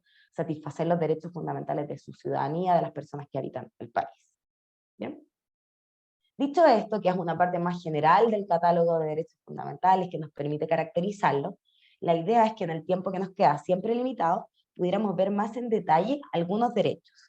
Yo traje algunos derechos aquí preparados, así que a mí me gustaría que ustedes se pronunciaran a través del chat o a través del micrófono y me dijeran cuál les interesa más. Como la idea aquí es que ahondemos un poco en los derechos sociales, mi sugerencia de derechos son los siguientes. Podemos ver el derecho a la vivienda, el derecho a la educación, el derecho a la salud, seguridad social, ¿ya? Y el derecho al trabajo. ¿Cuál de ellos les gustaría ver? Para que pudiéramos ver cómo está formulado y en detalle qué significa eso. Buenas tardes. tardes, Humberto. Humberto, sí, señorita. Mire, uno de los temas, como somos dirigentes sindicales, el poder tener en base a la nueva constitución, la antigua, claro, como usted decía, ¿no es cierto? La antigua es un poco, no un poco, bastante vaga, no hay una claridad jurídica, no así el nuevo texto legal. En cuanto al derecho, ya el derecho al trabajo, porque en una dice, habla en el actual, es el derecho de propiedad del trabajo, o sea, no sé, de un contrato, una persona, que lo que a veces el empleador, que estoy hablando del Estado, no tiene una claridad del derecho, ¿no es cierto?, que tiene el trabajador en cuanto a la seguridad laboral. Sí, uno de los temas que me gustaría, si usted puede abordar. Gracias. Perfecto, muchas gracias, Humberto. Bueno, el derecho al trabajo es uno de los que he estado como sugerencia, así que no hay ningún problema en que lo veamos en detalle. Yo les adelanto que es uno de los derechos que a mí me parece más interesante en consideración a este cambio de paradigma que se establece en el nuevo proyecto. Veámoslo comparativamente. Aquí ustedes tienen en la lámina cómo está consagrado el derecho al trabajo en la Constitución actual, porque es un derecho fundamental que está incluido en la Constitución de 1980. Sin embargo, que la forma en que está consagrado termina desdibujando el derecho. Bien, leámoslo. En el artículo 19 dice, toda persona tendrá derecho a, número 16, la libertad de trabajo y su protección. Entonces ahí vemos al tiro que lo que se protege es la libertad del trabajo, no dice el derecho al trabajo. Entonces, desarrollando, dice, toda persona tiene derecho a la libre contratación y a la libre elección del trabajo con una justa retribución. ¿Ya? Se prohíbe cualquier discriminación que no sea en base a la capacidad o idoneidad del personal, y en el último inciso señala, ninguna clase de trabajo puede ser prohibida, salvo que se oponga a la moral, a la seguridad o a la seguridad pública. Bien, entonces vemos acá que lo que se consagra, lo que se protege es la libertad de trabajo, es decir, la libertad que tiene toda persona de optar por trabajar en algún lugar, ¿ya? Y por lo tanto es una garantía que nos protege en términos históricos del trabajo forzado y de la esclavitud. Es una garantía importante, ¿bien? Sin embargo, en pleno siglo XXI no podemos decir que protegernos de la esclavitud y el trabajo forzado sea suficiente para garantizar que las personas accedan a trabajos que cumplan con ciertos pisos mínimos de dignidad. Es insuficiente, ¿no es cierto?, para la realidad actual. ¿Ya? Como dice aquí, también delata esta percepción del Estado subsidiario y esta orientación del Estado subsidiario, porque hay un énfasis en la libertad de creación de trabajo, de contratación, que ningún trabajo puede ser prohibido, pero no hay efectivamente garantías para las personas que trabajan para que ese trabajo sea en condiciones de dignidad. ¿Bien? ¿Y por qué es relevante proteger esa garantía? No porque se los diga yo, sino porque había un desarrollo de muchas décadas en el ámbito del derecho internacional de los derechos humanos para proteger el ámbito del trabajo, porque sabemos que es un área especialmente conflictiva, porque siempre entre empleadores y personas trabajadoras va a haber una asimetría de poder. Por lo tanto, el derecho desde hace mucho tiempo se ha preocupado de brindar garantías para proteger a las personas trabajadoras, porque además el trabajo es un área clave de la vida social, ¿no es cierto? El trabajo permite que la gente pueda acceder al sustento, ¿no es cierto?, que se desarrolle personalmente, que contribuya a la vida social, es un área muy, muy importante. ¿Cuál es el cambio que propone la nueva Constitución? Bueno, si ustedes ven el artículo, que yo tengo aquí una parte proyectada, pero lo pueden ver en el proyecto, ¿bien? De partida observamos que hay una regulación mucho más robusta, es un derecho más grande, ¿no es cierto?, con más texto. Pero además de la cantidad de palabras, si miramos los sustantivos, las ideas que aquí se consagra, vamos a ver que esto refleja un cambio de paradigma total, ¿ya? El artículo 46, que contiene el derecho al trabajo, señala: toda persona tiene derecho al trabajo y a su libre elección. Nuevamente, no vemos ninguna regresión respecto de la actual Constitución, sino que un avance, porque la libre elección no se elimina, también se protege, ¿ya? Desarrollando esto, señala: el Estado garantiza el trabajo decente, entonces un trabajo con un apellido, y su protección. ¿Qué quiere decir esto del trabajo decente? La nueva Constitución incorpora este concepto porque es el concepto que ha desarrollado la Organización Internacional del Trabajo. Ellos lo denominan el paradigma del trabajo decente. Es decir, que todas las obligaciones que se imponen a los estados para proteger el trabajo, no es para proteger cualquier tipo de trabajo, sino que un tipo de trabajo que garantice pisos mínimos de dignidad. Por eso es trabajo decente. ¿Y qué es el trabajo decente? En palabras de la OIT, es aquel trabajo que protege los derechos fundamentales laborales, que permite la participación de las personas trabajadoras, que previene situaciones de esclavitud, explotación, discriminación y violencia en el trabajo, y que considera también la seguridad social. Esa es la definición de la OIT. ¿Qué dice ahora el proyecto de nueva Constitución? Protege el trabajo decente y entiende que este comprende el derecho a condiciones laborales equitativas, a la salud y la seguridad en el trabajo, al descanso, al disfrute del tiempo libre, a la desconexión digital, que quizá es un aspecto más novedoso del disfrute del tiempo libre traído al siglo XXI, a la garantía de indemnidad y al pleno respeto de los derechos fundamentales en el contexto del trabajo. Es decir, incorpora lo que se llama derechos fundamentales laborales, que son derechos que han sido considerados en el plano internacional y por los estados tan importantes que son considerados derechos fundamentales, aunque refieran en específico al plano laboral, que son el derecho a la jornada laboral, al descanso, ¿no es cierto? Todos estos que se señalan aquí. Adicionalmente, una de las novedades de este artículo es que se incorpora de una forma bastante fuerte la perspectiva de género, ¿bien? No está, o sea, tenemos que tener una mirada de género para apreciarlo, porque eso está formulado en términos generales, ¿ya? Pero establece garantías que son muy relevantes para las mujeres, que enfrentan obstáculos especiales para acceder al mundo del trabajo remunerado. ¿Cuáles son estas garantías con enfoque de género? Primero, señala que los trabajadores y las trabajadoras tienen derecho a una remuneración equitativa, justa y suficiente, que asegure su sustento y el de sus familias, y además se tiene derecho a una igual remuneración por trabajo de igual valor.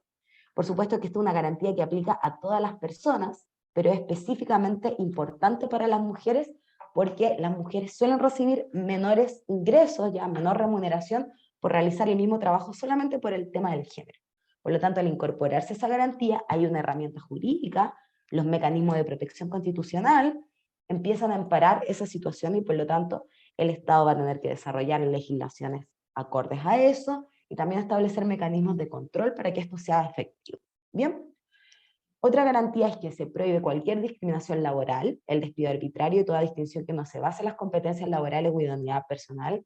Nuevamente una garantía que nos beneficia a todas las personas, pero que es especialmente relevante, por ejemplo, para las mujeres, las disidencias sexogenéricas, que sabemos que muchas veces son discriminadas por su orientación sexual, identidad de género o simplemente por el género en el ámbito del trabajo. Disculpe, señorita. Sí, adelante, Humberto. Sí, disculpe. Yo no sé, disculpe, primero que nada, preguntar si uno puede interrumpir para opinar.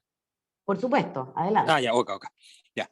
No, lo que pasa es que quería decir una cosa bien importante, que, bueno, yo soy de Limache, ya trabajo en un hospital, y algo bien importante que nosotros como gremio en nuestro hospital hemos luchado y hemos tenido la discordia con el empleador de nuestro hospital, y sobre todo con recursos humanos, porque le hemos hecho ver que la libertad de trabajo y su protección, o sea, la libertad de trabajo, donde ellos argumentan lamentablemente fuera de, es que nos dicen, oye, sí, está bien, tiene la libertad. Por eso nosotros le estamos entregando este trabajo, esta posibilidad que trabaje.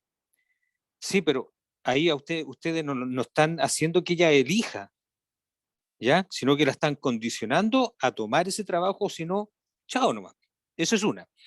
Y lo otro es referente a, bueno, como usted dice, al artículo 46, ¿no es cierto?, de todas las personas tienen derecho al trabajo y a su libre elección.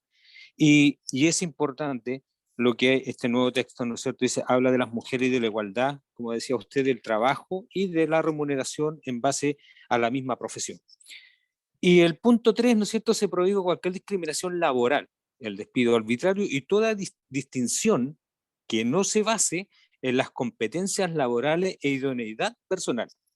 Quiero, chiquitito también en mi hospital, en donde lamentablemente la autoridad máxima, la segunda y la tercera, que la autoridad máxima de mi hospital es una mujer, que el segundo es un médico y que el tercero es un enfermero. Bueno, en nuestro hospital ahora ya, tenemos una lucha grande con una compañera que fue discriminada, despedida, ya estaba en un contrato mal llamado reemplazo todavía por la institución pública, pero son contratos cortos, y a esta funcionaria le cortaron su contrato y la discriminaron, ¿ya? Y se vulnera un derecho estatuario donde dice que toda persona que demanda, ¿no es cierto?, o denuncia, no puede ser despedida ni nada. Pero voy a la discriminación por la autoridad máxima, que es un médico, el segundo que también es un médico, y el tercero que es un enfermero, un maltratador, y se les permite que sigan discriminando. Entonces, el poder tener la facultad de poder hacer otro tipo de denuncias por lo mismo, porque no se le da solución a esto. Gracias. Muchas gracias, Humberto. Ahí, bueno, Humberto nos describe claramente en la práctica por qué se hace necesario establecer una regulación más robusta en materia de protección de los derechos laborales. Bueno, el hecho de que en la actual Constitución esté consagrada solamente la libertad de trabajo no quiere decir que no haya protección para los trabajadores, porque afortunadamente se han ido desarrollando mecanismos a nivel legal para proteger los derechos fundamentales de los trabajadores, ¿ya? Pero ¿por qué es importante esta consagración? Porque eleva su importancia, ¿bien? Y establece otros mecanismos de garantía, y también se establece un rol relevante para el Estado.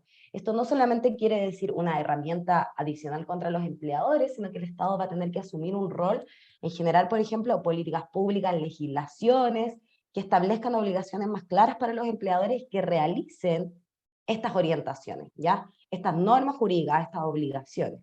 Por lo tanto, es sumamente relevante porque abre una puerta de posibilidad para mejorar las condiciones de trabajo en nuestro país, que se enfrentan, ¿no es cierto?, a múltiples dificultades, como bien nos detallaba Humberto, ¿ya? Como sabemos, la Constitución es la norma superior, por lo tanto, los derechos fundamentales que se establecen acá son considerados los más importantes, ¿bien? Y por lo tanto, para protegerlos se van a tener que desarrollar a nivel legislativo, a nivel de políticas públicas, acciones concretas para poder desarrollarlo. Así que eso pone al trabajo en el centro de las prioridades del Estado, en el fondo. Ese es el cambio que hay aquí en el paradigma. Eso, bueno, desarrollando, si bien ya creo que topamos como ya vimos los aspectos más importantes de este derecho, también me gustaría continuar ahondando en el tema del enfoque de género, porque aquí hay dos garantías súper relevantes. Como ven, en el número 4 dice que el Estado generará políticas públicas que permitan conciliar la vida laboral, familiar y comunitaria y el trabajo de cuidados, ¿ya? Y en el número 5 señala que el Estado garantiza el respeto a los derechos reproductivos de las personas trabajadoras, eliminando riesgos que afecten la salud reproductiva y resguardando los derechos de la maternidad y paternidad. Esto quiere decir que se establecen en el ámbito del trabajo remunerado, ¿ya?, garantías para evitar la discriminación en razón de la maternidad, ya del ejercicio de la maternidad, del embarazo o incluso del potencial reproductivo, que es algo por lo que las mujeres suelen ser discriminadas, aunque no sean madres, ¿no es cierto?, solo por el potencial reproductivo. Pero también que el Estado generará políticas para conciliar la vida personal y el trabajo de cuidados que se considera trabajo, ¿no es cierto?, aunque no esté en el ámbito del trabajo remunerado, con el trabajo efectivamente que sí recibe un salario. Por lo tanto, nuevamente, aquí lo que vemos es la consagración de un principio que se llama de corresponsabilidad social, es decir, asumir que toda la sociedad completa y el Estado como representante, ¿no es cierto?, como autoridad máxima de la sociedad completa, juega un rol en cómo se ejerce ese trabajo de cuidado, y juega un rol en permitir a las personas desarrollar sus propios proyectos de vida y tener tiempo para hacerlo. Y eso está en directa relación también en cómo se entiende el mundo del trabajo.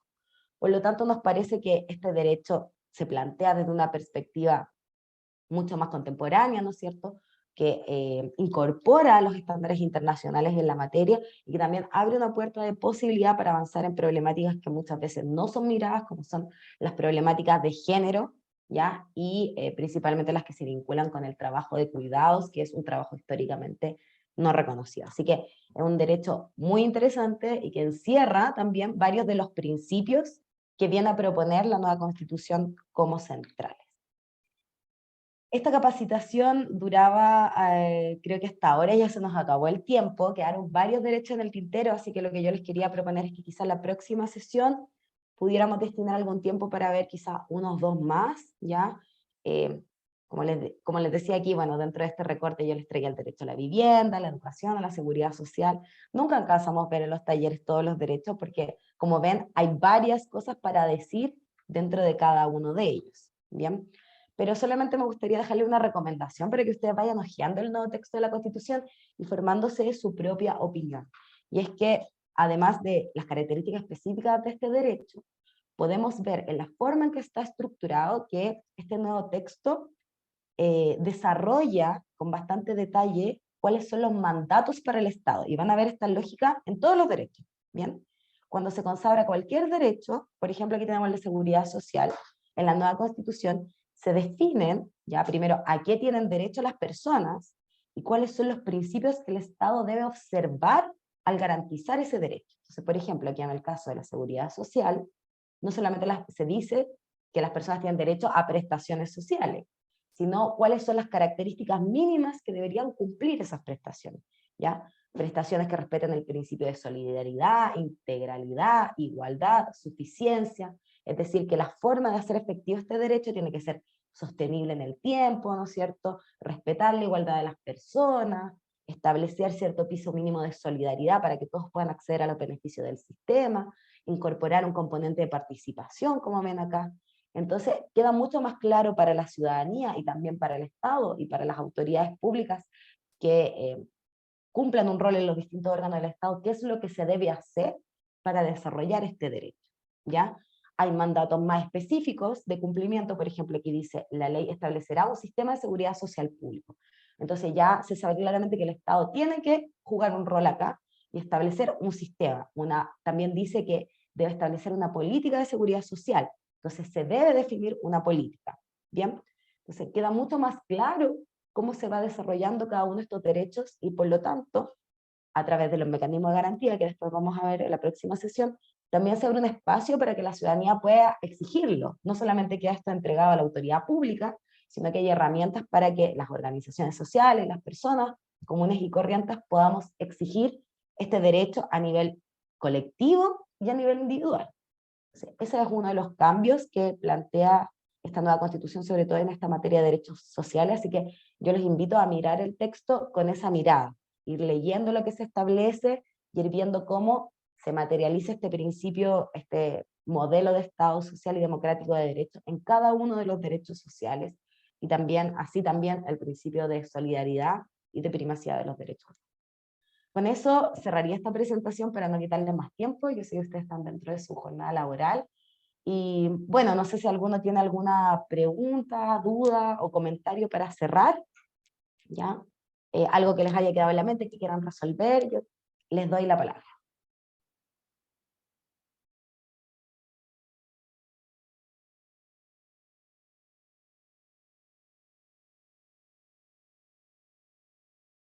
A ver si alguien se anima. ¿Alguna duda por ahí? Bueno, y si no, los invito a que cualquier duda, que cuando uno asienta la información, porque es harta información, que les vaya surgiendo en este día, la compartan en la sesión del día lunes. También la idea aquí es como generar un intercambio y ver también cuáles son los temas que a ustedes les producen más dudas, que no quedan del todo claros, ¿ya? Que les produce alguna impresión para que la podamos ir también compartiendo ahí y clarificando.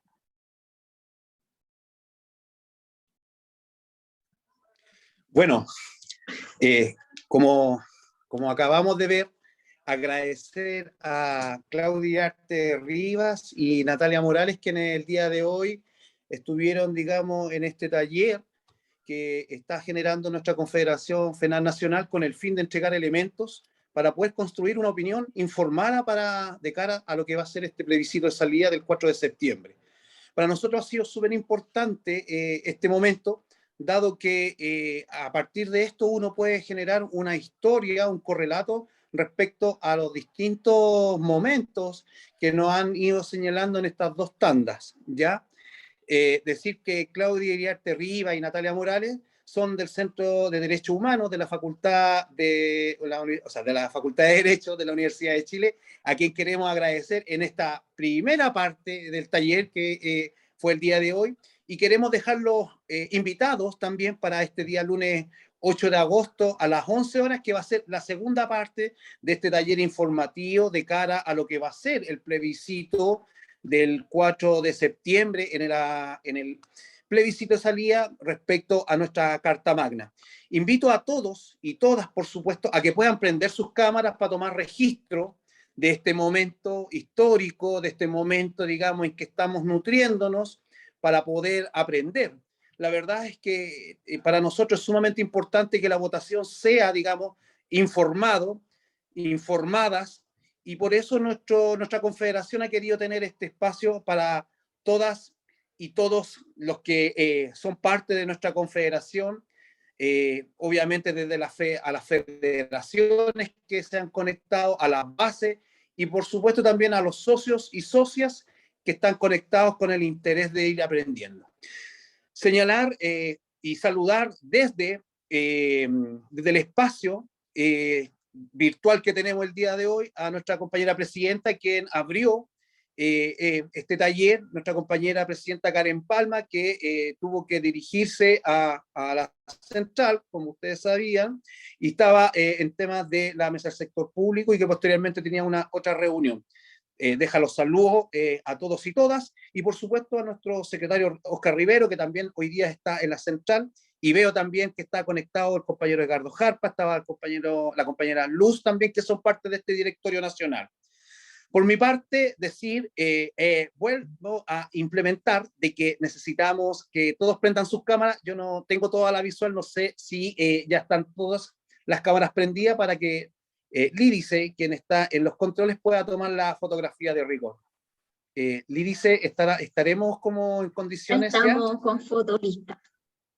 Ya pues, entonces agradecemos a cada una y cada uno de ustedes, por supuesto, a seguir nutriéndose, a seguir invitando para este segundo taller del día lunes 8 de agosto, y no olviden que nuestra confederación ha solicitado también a Claudia Iriarte y Natalia Morales, que son, digamos, del Centro de Derecho Humano de la Facultad de Derecho de la Universidad de Chile, si podemos tener otro espacio que pueda replicarse, pero en un horario distinto en donde podamos también invitar a nuestros asociados. Entiendo de que el horario que quisimos buscar también iba en vía de poder generar que los dirigentes y dirigentas puedan tener, digamos, un conocimiento previo y también poder entregárselo a nuestras compañeras y nuestros compañeros, señalando que somos alrededor de 20.000 socios que está en esta confederación. Desde ya agradecerle a todas y todos, pero me dice Natalia que levantó la manito, me parece que va a contribuir con algo más. Quería mencionarles, Natalia. que me olvidó decirles antes, extenderles una invitación de parte del Centro de Derechos Humanos, que como parte, ¿no es cierto?, de este proceso. Te silenciaste, Natalia.